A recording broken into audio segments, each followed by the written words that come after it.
म्हणजे मी हसू का काय असं मला वाटायला लागले की प्रेस रिपोर्टिंग हे फिक्शनमध्ये म्हणजे फिक्शन आणि नॉन फिक्शन मी लहानपणापासून मला पुस्तकांची खूप आवड आहे त्याच्यामुळे एक फिक्शन असतं आणि एक नॉन फिक्शन असतं आता रिपोर्टिंगमध्ये पण असं व्हायला लागलं हे मला पंधरच झाले ते जर्नलिझमचा एक नवीन भाग हा सुरू झालेला आहे असं मला वाटायला लागले हास्यास्पद आहे आणि थँक गॉड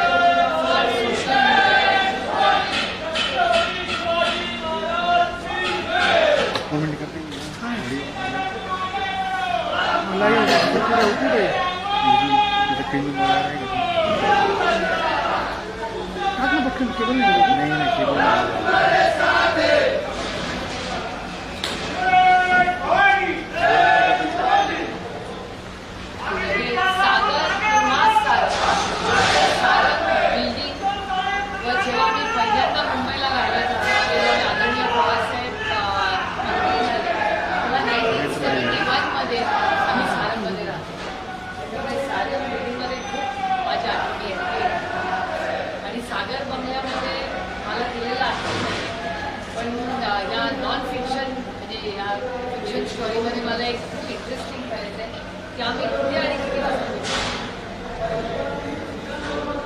एक तर तरी इट्स फनी की सागर का सागर ही माहिती नाही आणि त्याच्यातून किती वाजता भेटतो असं जर काही असेल तुमच्याकडे क्लॅरिफिकेशन याचंही मी उत्तर देऊ शकते अरे रुचत आहे आपला फोन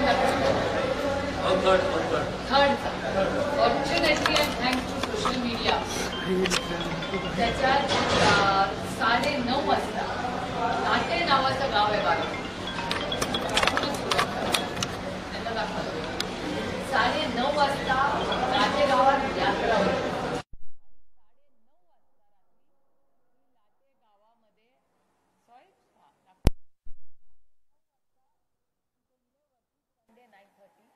लाटे गावामध्ये मी यात्रेसाठी गेले होते त्याच्यानंतर मी गाडीत बसले निघाले माझा चष्मा मंदिरात राहिला होता म्हणून गाडी थांबवली माणूस गेला चष्मा आणला परत आला आणि 9:45 वाजता मी लाटे गावात बारामती तालुक्यातली गाव आहे कितीही मी लवकर यायचा प्रयत्न केला समजा मी हेलिकॉप्टरने आले तर आता रात्री का 9:30ला हेलिकॉप्टर टेक ऑफ करत नाही त्याच्यानंतर विमान नाईट लँडिंगची फॅसिलिटी बारामतीच्या एअरपोर्टला नाही आहे आणि जर मला मुंबईला पोहोचायचं असेल तर मी 9:45 किंवा 10ला लाट्यातून निघाले आणि 2 किंवा 2:30 वाजता सिल्वर ओकला त्या दिवशी पोचले पहिला मुद्दा आता माझी गाडी पूर्ण ट्रॅक होऊ शकते कारण का मी टोल भरत आलेली आहे कारण मी टोल भरतो त्याच्यामुळे टोल भरत माझ्या गाडीवरती स्टिकर आहे त्याच्यामुळे कॅमेरे काढले तर सगळे स्टिकर्सवर माझं स्पॉट लोकेशन दिसेल एक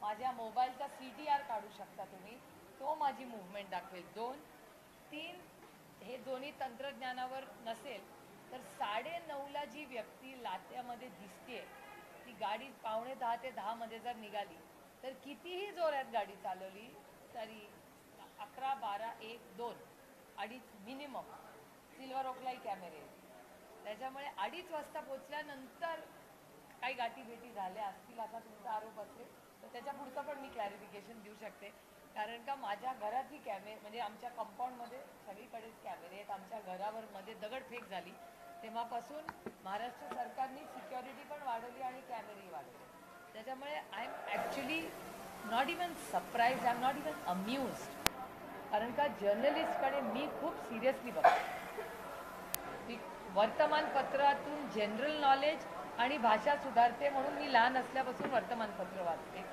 चॅनल्स बघतो कारण का लगेच बातम्या कळतात आता असा एक घटक झालेला आहे का की जो अशा ज्या घटना झालेल्याच नाहीत अच्छा झाल्या म्हणून जर छापत असेल आणि त्याचं उत्तर मला द्यायला लागत असेल तर हाऊ सॅड इज दॅट आणि ते काही रेलेव्हन्स पण नाही आहे आता याचं उत्तर मी नाही ज्यांनी बातमी लावली आहे त्यांना तुम्ही विचारायला आय डोंट नो पण मी इट्स इलॉजिकल आणि थँक गॉड मी एवढं पारदर्शक आयुष्य जगते थँक गॉड फॉर दॅट म्हणजे माझ्यावर टीकाही होते की मी ओव्हर ॲक्सेसेबल आहे ओव्हर अवेलेबल आहे ओव्हर सोशल मीडियावर असते, but today it has paid me the best. Just think logically. आणि लाट्यातून मी लाईव्ह केलं का नाही हेच मला आठवत नाही. लाईव्ह केलं असतं तर ते नाही, तो व्हिडिओ रेकॉर्डिंग असेल. मला लाईव्ह द्यायचं मला वाटत.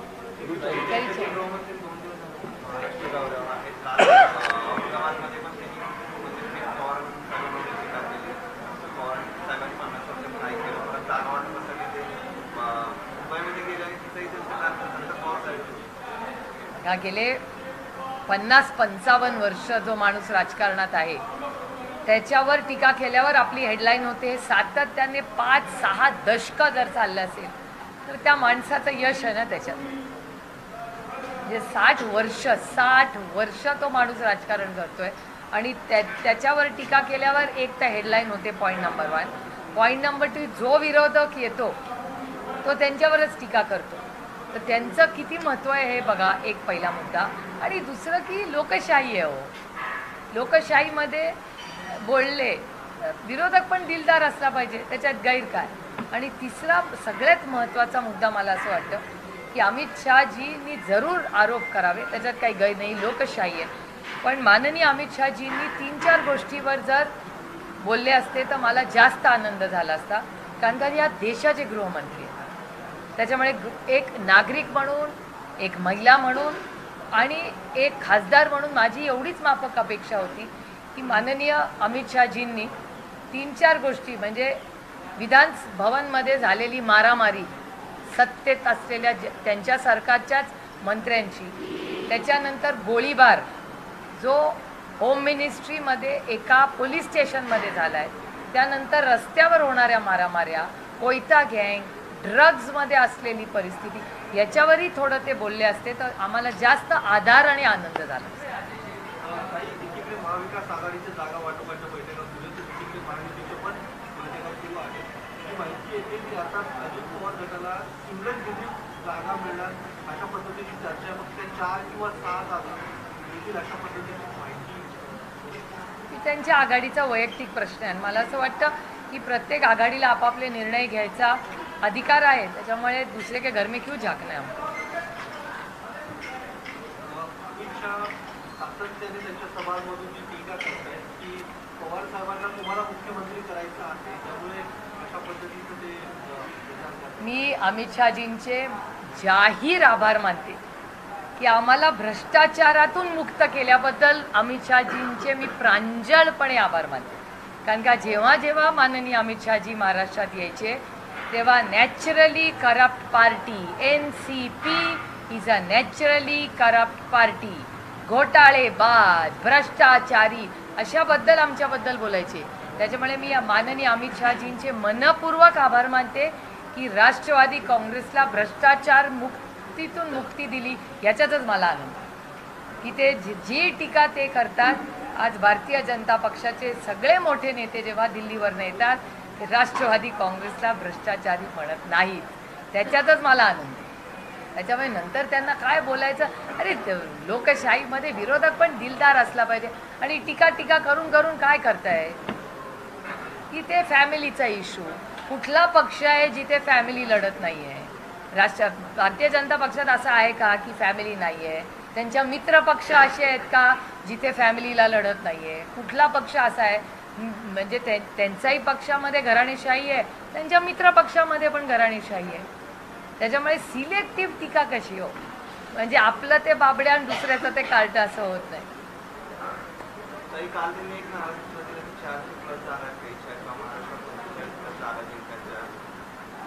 हो, आम्ही 6 महिने ऐकतोय.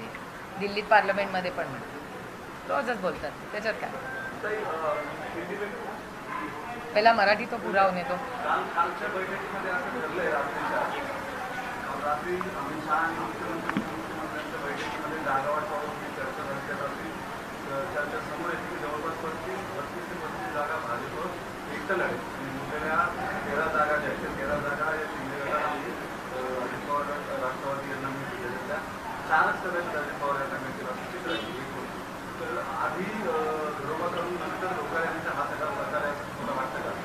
मला असं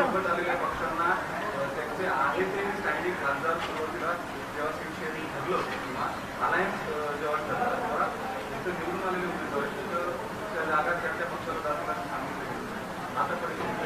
मला असं वाटतं त्यांची जे काय ऑफिशियल आपल्याला नक्की माहिती नाही आहे, म्हणजे काय कसे काय नंबरदार त्यांच्या आघाडीमध्ये काय निर्णय कोणी घेतला आहे, कोणी काय नेगोशिएट केलं आहे, आम्हाला कसं माहिती असेल. आमच्याबद्दल आम्ही तुम्हाला पारदर्शकपणे सांगू शकतो आमचं काय ठरलं आहे. त्यांच्या घरात त्यांच्या आघाडीमध्ये काय ठरलं आहे हे आम्हाला काही फार ह्याची मला तरी माहिती नाही. काही काल तुम्ही पार्टीत आणि परिवारात स्प्लिट नाही असं म्हणालात. एकीकडे पक्षपूर्ती सगळी घटना सगळ्यांनी पाहिली, त्यांनी वेगळं सातत्यानं संभ्रम निर्माण होतो तुमच्या संभ्रम होत नाही कार्यकर्त्यांमध्ये. काय कसं कार्यकर्ते अहो भूमिकेचा विषय नाही, पक्ष फुटलाच नाहीये. हा पक्ष आदरणीय पवार साहेबांचाच आहे. तो दुसऱ्यांनी नेलेला आहे. कोर्टात केस आजही चालू आहे. हा पक्ष आदरणीय पवार साहेबांचाच आहे आणि तो त्यांनी स्थापन केला आणि तेच त्याचे अध्यक्ष आहेत. कोणी तिला साधा फोटो काढलेला आवडत नाही. माझे वडील जेव्हा चालतात माझी आई त्यांच्यावर फार कमी वेळा चालते कारण का तिला फोटो काढलेला आवडत नाही. She has a right to her privacy आणि जो 60 वर्ष त्या माझ्या आईने पाळलेला आहे कारण का तिला तिची एक स्वतःची आयडेंटिटी आहे. तिला फक्त शरद पवारांची बायको म्हणून जगायचं नाही आहे. ती प्रतिभा पवार आहे आणि शी हॅज एव्हरी राईट आणि तिची एक स्वतःची एवढ्या मोठ्या हाय प्रोफाईल माणसाच्या बरोबर राहून स्वतःची एक वैयक्तिक आयडेंटिटी ठेवणं ही बहुत बडी बात आहे. फार कमी लोकांना जमते आणि तिला हाय प्रोफाईल लाईफमध्ये इंटरेस्टच नाही आहे. तिला राजकारण आवडत नाही. कशाला तिने पडावं. शी हॅज अ राईट. तसंच आमच्या घरातले असंख्य प्रोफेशनल लोक आहेत जे स्वतःच्या कर्तृत्वावर मोठे झाले. प्रताप पवारांनी स्वतःचं जग उभं केलं. माधवराव पवारांनी स्वतःचं जग उभं केलं. दिनकरराव पवारांनी स्वतःचं जग उभं केलं. श्रीनिवास पवारांनी स्वतःचं जग उभं केलं. माझे बाकीचे भाऊ so they have a right to privacy. त्याच्यामुळे एक व्यक्ती एवढ्या मोठ्या फॅमिलीतून जर वेगळं बोलतं म्हणून काही फॅमिली तुटत नाही. आणि नाती असतात ना, ही नातं तोडणं सगळ्यात सोपं असतं. नातं जोडून ठेवणं आणि निभाने में ज्यादा ताकद.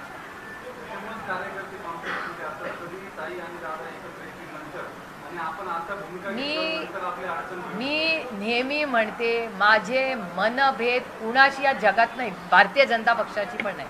माझे राजकीय मतभेद आहेत आणि जेव्हा मी शब्द देते तेव्हा त्या माणसाची मी ठामपणे उभी राहते. ठामपणे. जेव्हा भुजबळ साहेब जेलमध्ये गेले तेव्हा राष्ट्रवादी काँग्रेस पक्षातून एकच व्यक्ती जेलमध्ये त्यांना जाऊन भेटलं, त्याचं नाव सुप्रिया सुळे. राऊत साहेबांना जाऊन भेटले. कन्नीमोळी तिहार जेलमध्ये होती तेव्हा पण मी तिच्याबरोबर उभी राहील. त्याच्यामुळे मग जेल असू दे किंवा कुठलं कोर्ट असू दे, मग भुजबळ साहेब असतील, राऊत साहेब असतील, आमचे नवाबभाई असतील, देशमुख फॅमिली असेल, किती फॅमिलीची तुम्हाला उदाहरणं देऊ की जेव्हा जेव्हा कुठलीही फॅमिली अडचणीत आलेली आहे तेव्हा मी ओपनली त्यांच्यावर उभी राहिले. त्याच्यामुळे जेलमध्ये त्यांना भेटायला जायला, कोर्टात जायला मला नाही काही कमीपणा त्याच्यात वाटत. अरे अडचणीच्या काळात लोकांबरोबर उभे राहणार तर केव्हा उभे राहणार तुम्ही. ही बेसिक माणुसकी आहे. These are basic values of life. त्याच्यामुळे जे लोक ह्याच्यात काय एकत्र आणि विकासाचा प्रश्न नाही. संघर्षाच्या काळात लोकांबरोबर उभंच राहिलं पाहिजे. सत्तेत कोणी उभं राहतं. संघर्षात उभं राहणारा माणूस जास्त घट्ट नाही का. त्याच्यामुळे जे कार्यकर्ते आमच्याबरोबर आत्ता या काळात उभे राहिलेत त्यांचा मान सन्मान हा आयुष्यभर मी स्वतः करीन आणि का नाही करणार. आणि जे जरी वेगळ्या विचारात आज काम करत असतील त्याचा मी अपमान कधी करत नाही कारण का 3 इलेक्शनला त्यांनी माझ्यासाठी मदत केली. याची जाणीव मला आहे की माझ्यावर झालेले माझ्या आईने केलेले संस्कार आहेत की आपल्या आयुष्यात एवढं जरी कोणीतरी आपल्यासाठी केलं असेल ना तर सुप्रिया कधीही हे विसरू नकोस. तुझी मर्यादा ठेवून वाग. पर मर्यादा पुरुषोत्तम रामांचं नाव आम्ही घेतो ते फक्त जय श्रीराम म्हणत नाही. मर्यादा पुरुषोत्तम राम जे माझ्या आईने शिकवलं आणि पार्लमेंटमध्ये मर्यादा कशी ठेवायची हे आदरणीय पवार साहेब आणि सुषमा स्वराज आणि अरुण जेटलींनी मला शिकवलं की नेहमी मर्यादेत भाषण करायचं, मर्यादेत टीका करायची. हे संस्कार आमच्यावर पार्लमेंटमध्ये जसे काँग्रेस पक्षाने केले तसे भारतीय जनता पक्ष ओरिजिनल याच्या सगळ्या नेत्यांनी केले. प्रकाश जावडेकर आहे. प्रकाशजी किती वेळा उत्तम टीका करतात पण कधी मर्यादा सोडून केली. सुषमा स्वराज किती आम्ही त्यांच्याकडून शिकलो. सुषमाजींकडून. अरुण जेटलीजी, प्रणब मुखर्जीजी, किती मोठ्या नेत्यांची नावं तुम्हाला सांगू. मनमोहन सिंगजी, अप्रतिम भाषणं हे सगळे. कैलासवासी यशवंतराव चव्हाण, मधु दंडवते साहेब, आजही मधु दंडवतेंचे आम्ही पुस्तकं वाचून भाषणं करतो पार्लमेंटमध्ये. त्याच्यामुळे याला मर्यादा म्हणतात. त्यामुळे मर्यादेत राहूनच आपण काम केलं पाहिजे. हे झालेले माझ्यावरचे संस्कार आहेत. त्याच्यामुळे कार्यकर्त्यांमध्ये संभ्रमाचा विषय येतच नाही. आणि 60 वर्षात आदरणीय पवार साहेबांवर इतक्या लोकांनी टीका केली. पवार साहेबांनी कधी कुणाला उलट उत्तर दिलंय का, कधी टीकेला उत्तर दिलंय? ते काम करत राहील. त्याच्यामुळे आपल्या नेत्याकडून काहीतरी आपण शिकलं पाहिजे. काल अजित पवारांनी भीमाजीला एक मुलाखत दिली आहे. त्याच्यामध्ये तुम्ही असं म्हणते की आता भाजप हा पक्ष मोठा आहे, सत्ता आहे म्हणून त्यांच्यासोबत जाते.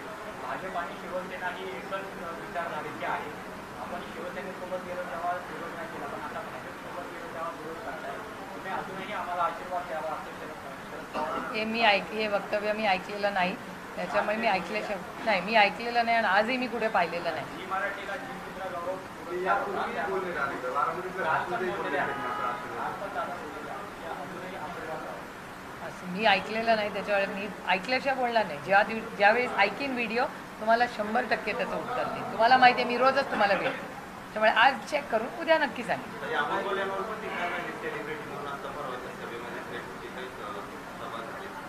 मला वाटतं अमोलदादांनी त्याचं सविस्तर उत्तर दिलेलं आहे. पण या बाबतीत मी फ्रटर्निटी म्हणून डिफेंड करेन. म्हणजे हेमाजी किंवा आमचे UP-मधले 2 नेते, एक तर दिल्लीचे मनोज तिवारी असतील किंवा आपले 2 नाही का खासदार UP-चे भारतीय जनता पक्ष आहेत. नाही मनोज तिवारी दिल्लीचे आहेत. UP-मध्ये 2 आहेत भोजपुरी ॲक्टर आहेत बघा. एक तो निरव्वा एक आहे आणि दुसरे आपले मराठी नाही का, मराठी पण आहेत आणि हिंदी पण करतात ते रवी किशन, निरव्वा, मनोज तिवारी, हेमाजी, मिसिस खेर, जयाजी, हे सगळे लोक बॉलिवूडमधून आपले गुजरातमधून निवडून आलेले परेश रावलजी, या सगळ्यांबरोबर मी खूप वर्ष काम केलेलं आहे. ते एका वेगळ्या विश्वातून राजकारणात आले. पण मी तुम्हाला सांगते ह्या सगळ्यांना मी, जरी ते भारतीय जनता पक्षात असले तर एक फ्रटर्निटी, एक खासदारकी म्हणून मी सगळ्यांना डिफेंड करीन. त्याचं कारण असं, आता अमोलदादाचं तुम्ही म्हणाल की तुम्ही एका पक्षात आहात म्हणून डिफेंड करताय. अमोलदादाचं भाषण तर उत्तम असतं, सगळं पार्लमेंट वाट बघत असतं अमोलदादा कधी बोलणार. पण रवी किशन जेव्हा बोलतात, निरुआ बोलतात, हेमाजी बोलतात, जयाजी बोलतात, तेव्हाही आम्ही आखतो. कारण का तेव्हा एक खासदार म्हणून ते मतं मागतात. किती प्रश्न हेमाजींनी विचारले, पण तिथे त्या हेमा मालिनी ॲक्टर म्हणून नसतात. शी इज वन ऑफ अस. आम्ही जेव्हा त्यांच्याबरोबर चर्चा करतो, आमच्यामध्ये युक्तिवाद होतो, अनेक वेळा पॉलिसीवर आम्ही वेगळ्या होऊन किती वेळा बोलतो. पण हेमाजी ह्या माझ्यासाठी फक्त एक अतिशय उत्कृष्ट ॲक्टर नाही आहेत, पण त्या एक अतिशय उत्तम संसदपटू आणि अतिशय सुसंस्कृत महिला. म्हणजे हेमाजींबद्दल जरी त्या भारतीय जनता पक्षात माझी त्यांच्याबद्दल मतभेद जरूर आहेत, पण हेमाजींबद्दल माझ्या मनात फक्त मान सन्मानच आहे. What a dignified woman. Same Jayaji. त्याच्यामुळे हे ॲक्टर आहेत किंवा फिल्मस्टार आहेत म्हणून ते पार्लमेंटमध्ये चांगलं काम करू शकत नाही असं सगळ्याच पक्षांनी दाखवले. सगळ्याच पक्षातून अनेक वेगळे चार्टर्ड अकाउंटंट्स येतात, ॲक्टर्स येतात, डॉक्टर्स येतात, फायनान्शियल विझर्ड्स येतात, खूप प्रोफेशनल लोक आहेत. मी मायक्रोबायोलॉजिस्ट आहे. किती वेगवेगळ्या फील्ड्समधून सुशिक्षित, उच्च शिक्षित लोक पार्लमेंटमध्ये येतात. तेव्हा आम्ही सगळे समान असतो आणि खासदारच असतो. आणि खूप लोक अतिशय उत्तम काम करतात. त्याच्यामुळे त्यांचं प्रोफेशन, त्याच्यात ग्लॅमर नसतो. फार चांगल्या पद्धतीने हे सगळे लोक काम करतात पार्लमेंटमध्ये.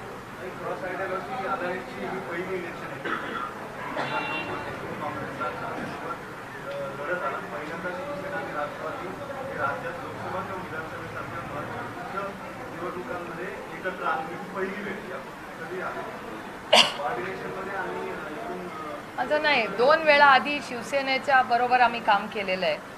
2 मोठे इलेक्शन्स. हे तर लोकसभा, आम्ही प्रेसिडेंट इलेक्शनला काम केलं. प्रतिभाताई पाटील आणि प्रणब मुखर्जींचं जेव्हा इलेक्शन झालं तेव्हा बाळासाहेब ठाकरेंनी पूर्ण ताकदीने आम्हाला त्या इलेक्शनमध्ये मदत केली. त्याच्यामुळे ती क्रॉस आयडियोलॉजी नव्हती एक तर. आणि हे इलेक्शन महाराष्ट्राच्या अस्मितेचं आता झालं. कारण महाराष्ट्र आणि अनेक राज्यांमध्ये आज ज्या पद्धतीने स्थानिक नेते, स्थानिक पक्ष आणि हे ईस्ट इंडिया कंपनीसारखं केंद्र सरकार हे सगळ्या राजकीय पक्षांना उद्ध्वस्त करत आहे.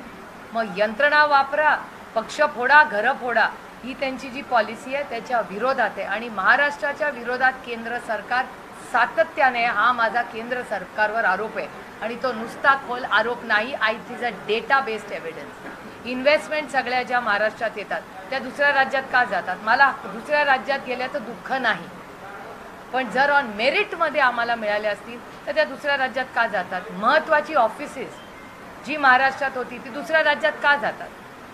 बेरोजगारी महागाईवर जेव्हा चर्चा होते तेव्हा महाराष्ट्राला न्याय का मिळत नाही? सोशल जस्टिस डिपार्टमेंट, सामाजिक न्यायाचे अनेक करोडो रुपये जे महाराष्ट्राला मिळाले पाहिजेत ते मिळालेले नाही आहे. मग गरीब, शोषित, वंचित पिढीतला अधिकार नाही आहे महाराष्ट्रातल्या? का नाही महाराष्ट्राला हे निधी मिळत? सगळ्यात जास्त शेतकऱ्यांचे ज्या आत्महत्या होत आहेत त्या महाराष्ट्रात होत आहेत. मग का नाही सरसकट कर्जमाफी महाराष्ट्राच्या शेतकऱ्यांना देत? माझी मागणी आहे महाराष्ट्र केंद्र सरकारला की सरसकट कर्जमाफी आणि विजेचं बिल हे माफ करायला पाहिजे शेतकऱ्याला. कारण का महाराष्ट्राचा शेतकरी इज इन क्रायसिस. हे माहिती नाही, हा डेटा माझा नाही आहे, केंद्र सरकारचा डेटा आहे. क्राईम वाढला या राज्यामध्ये. का नाही होम मिनिस्ट्री या राज्याच्या होम मिनिस्टरला सांगत की काहीतरी करा? विधान भवनमध्ये मारामाऱ्या होत्या, एक स्टेटमेंट येऊ नये केंद्र सरकारचं किंवा महाराष्ट्र सरकारला काही जाब विचारला नाही केंद्र सरकारने? अरे कोऑपरेटिव्ह फेडरलिझममध्ये ते मोठे भाऊ आहेत ना, मग धाकट्या भावाला विचारायला नको त्यांनी काय चाललंय? खूप गंभीर प्रश्न आहेत महाराष्ट्राचे. निलेश लंकेने तुतारी घेऊन नगरच्या मैदानात उतरावं असं अमोल कोल्हे यांचं वक्तव्य आहे. यापुढच्या काळात शरद पवार गटाकडून निलेश लंके त्या नगरमध्ये उमेदवार असतील. जर अमोलदादांनी काही स्टेटमेंट केलं असेल तर त्याच्यात दादांचा चांगुलपणा आहे अर्थातच. आणि निलेश लंके हे कर्तृत्ववान आणि कष्ट करणारे आमदार आहेत. अनेक वर्ष त्यांनी शून्यातून एक विश्व तिथे उभं केलेलं आहे. तर ते राष्ट्रवादीच्या तुतारीवर लढवायला इच्छुक असेल तर अर्थातच त्यांचं स्वागतच होईल. थँक्यू. अमित शाह कल महाराष्ट्र दौरे पर उन्होंने बयान दिया. Why don't you use a Google translator यार? उन्होंने बयान दिया कि जो मोदी से 10 साल की काम की उनसे उनको महाराष्ट्र 50 साल के गुजरात को अच्छी काम करना चाहिए. I am amuse by that scene. मतलब मुझे वो स्टेटमेंट का अर्थ ही नहीं समझ में आया. जिस महाराष्ट्र में 60 साल में पवार साहब को 14 इलेक्शन में जिताया है और जिस सरकार ने पवार साहब को उनके काम के लिए पद्म विभूषण दिया है, तो मुझे समझ में ही नहीं आया स्टेटमेंट का मतलब क्या है. वंशवाद फिर एक बार चर्चा हुई और कहा कि पवार साहब जो अपनी बेटी को मुख्यमंत्री बनाना चाहते हैं तो साहब आदित्य को मुख्यमंत्री बनाना चाहते हैं. मैं बहुत अमित शाह जी की बहुत तहे दिल से आभारी हूँ कि एनसीपी को भ्रष्टाचार से उन्होंने मुक्त कर दिया. क्योंकि जब वो महाराष्ट्र में आते थे तो naturally corrupt party is NCP का नाम बोलाया जाता था. आजकल करप्शन के बारे में जो बड़े नेता उनके हैं महाराष्ट्र में आते वो करप्शन की बात नहीं करते और जो आरोप उन्होंने किए थे उसका कुछ एक शब्द भी नहीं कहते. इसीलिए मैं भारतीय जनता पार्टी और अमित शाह जी की बहुत आभारी हूँ कि आप सिर्फ मेरे बारे में आज कह रहे, आप भ्रष्टाचार के बारे में कुछ नहीं कह रहे, पहली बात. और दूसरी बात, वो जो परिवारवाद के बारे में बोल रहे हैं, तो परिवारवाद किस पार्टी में नहीं आज? उनके मित्र पक्ष में परिवारवाद है, उनके खुद के पार्टी में परिवारवाद है, तो हमें क्यों टारगेट किया जा रहा है? शरद पवार साहेबांना त्याच्या मुलीला मुख्यमंत्री बनवावं असं वाटलं किंवा त्याच्या मुलींनी स्वतः मुख्यमंत्री व्हावं असं स्वतःला वाटलं, त्यात गैर काय? तो आमचा प्रश्न आहे ना. ही टीका नाहीच आहे खरं तर. ही मी त्याला टीकाच समजत नाही. एक टीका कुठली होती जेव्हा ते नॅचरली करप्ट पार्टी किंवा भ्रष्टाचाराबद्दल बोलायचे, ती जरूर टीका होती. पण ही टीकाच नाही ना. आता प्रत्येक पक्षाने काय करायचं तर त्या पक्षाचा अंतर्गत प्रश्न आहे. आता त्यांना महाराष्ट्रात शिंदे साहेबांना मुख्यमंत्री करायचं होतं, आम्ही म्हणलो का नाही, तो त्यांचा प्रश्न. पण तुम्हाला स्वतःहून कधी असं वाटत नाही की राज्यातले जरा लक्ष घालावं का दिल्लीतच म्हणतो? माझी कर्मभूमी महाराष्ट्राच आहे. मी महाराष्ट्रातूनच निवडून जातो. मी दरवर्षी माझा सगळा तुम्ही कागद काढा, मी दरवर्षी महाराष्ट्राचा पूर्ण महाराष्ट्राचा एक दौरा करतो. गेले 15-18 वर्ष असेल. एक जिल्हा नाही, तालुका नाही जिथे मी गेले नाही इतक्या वर्षामध्ये. काही ना काहीतरी माझे ऋणानं बंध माझ्या सामाजिक किंवा राजकीय कामाबद्दल आहे. पण मी राष्ट्रवादी काँग्रेस पक्ष, महाविकास आघाडी आणि इंडियाकडे बारामती लोकसभेसाठीच तिकीट मागितलेलं आहे. तुम्हाला सांगू, मी या पदांना इतकं लाईटली घेत नाही जेवढं लोक घेतात या देशामध्ये. म्हणजे खासदारकीबद्दल पण जेवढ्या लाईटली लोक घेतात ना, मी तेवढं लाईटली हे काम घेत नाही. त्याचं कारण असं की खासदार होणं किंवा कुठल्याही पदावर बसणं ही खूप, सरपंचापासून प्रेसिडेंट ऑफ इंडियापर्यंत हे खूप जबाबदारीचं काम असतं. त्याच्यामुळे त्याला असं हलक्यावर एकटं घ्यायचं नसतं आणि कुठल्याही पदावर अशाच व्यक्तींनी बसावं जी व्यक्ती त्या पदाला न्याय देईल आणि त्या मायबाप जनतेला न्याय देईल. त्याच्यामुळे इतका हलकेमध्ये सगळ्या या गोष्टी बोलतात ना, मलाही आश्चर्य वाटतं की या पदांबद्दल इतकं लाईटली लोक कसं बोलतात.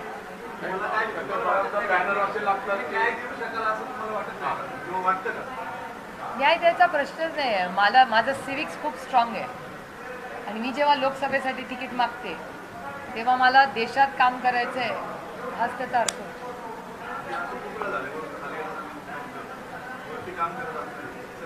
असं किती वेळा झालंय महाराष्ट्रात? एकदाच झालंय. हां, मग एकदाच झालं ना. मला एका गोष्टीचा आनंद आहे, याचा अर्थ असा होतो की महाविकास आघाडीची सत्ता ऑक्टोबरमध्ये येणार आहे.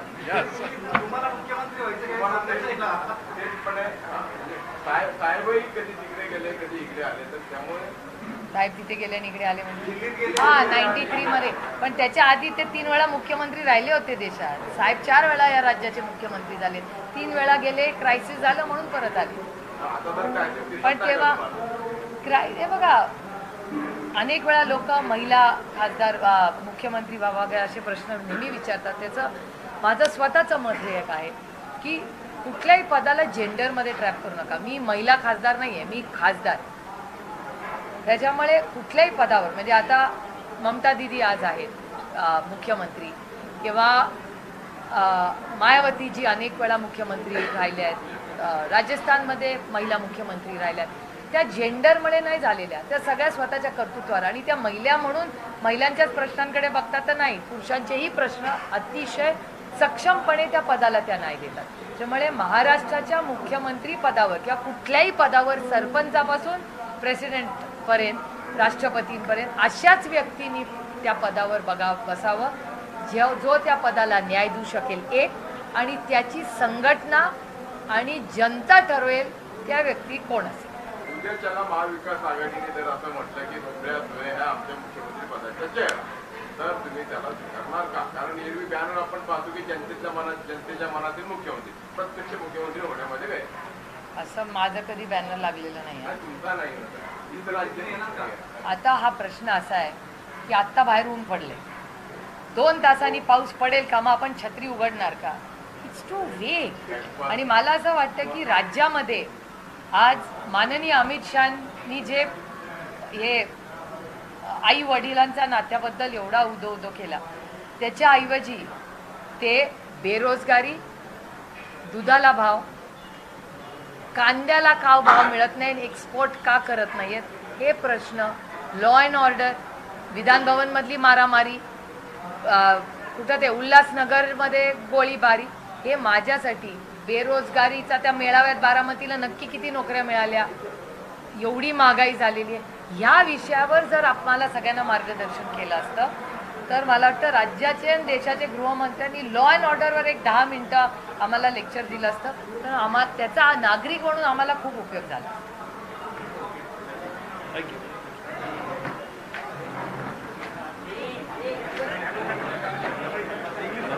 अरे छोड़ो भैया, थैंक यू वेरी मच.